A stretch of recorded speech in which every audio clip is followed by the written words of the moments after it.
ito'y laging laan sa'yo.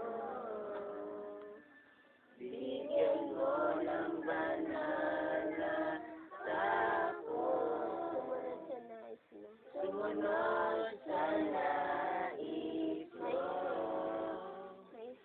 naisinawanan aking puso ay kalooban mo sa buhay. O Diyos, iyong dinggin, aking panalangin.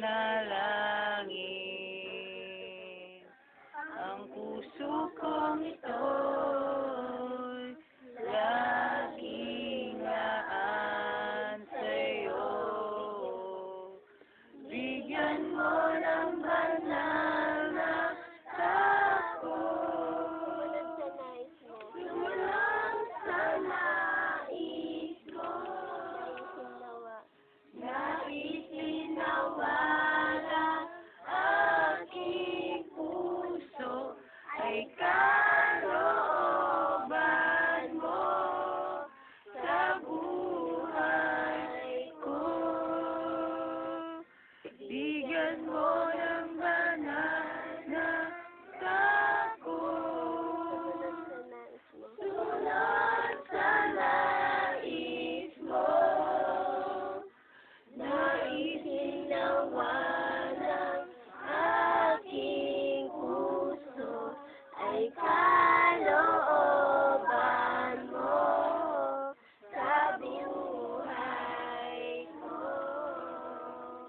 Bigyan mo ng banal na takot, sumunod sa nais mo, naisinawanan aking puso ay kalooban mo sa buhay ko.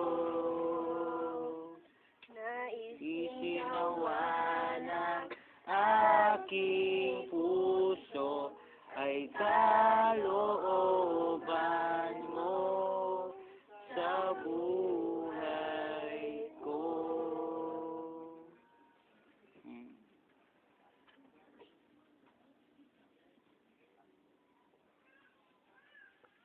Pag mananalangin,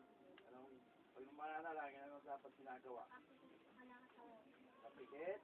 Nakayuko. Nakayuko? Okay, gawin natin yun. Pikit. Taas. At saka tumungo. Dahil manalangin tayo. Purihin ka mamuli sa pagkakataon ito. God, na kami patuloy na lumalapit sa iyo sa hapon ito. Tuloy nga po ikaw ang Diyos sa patuloy na napurihan namin sa pasalamatan sa lahat ng oras at ng pagkakataon. At ito, oras ito, God, na kami nakalalapit sa iyo. Malaya, Panginoon. Kailang Diyos, kailangan ko po na bago sa amin, makalapit sa iyo na mayroong malinis sa puso at tutuwarin mo kami ang bago sa amin, sa ating naisip, salita at nagawa. Pag kami makalapit sa iyo na mayroong kalinisan, kabanalan sa iyong harapan. Ikaw po ang Diyos sa banal.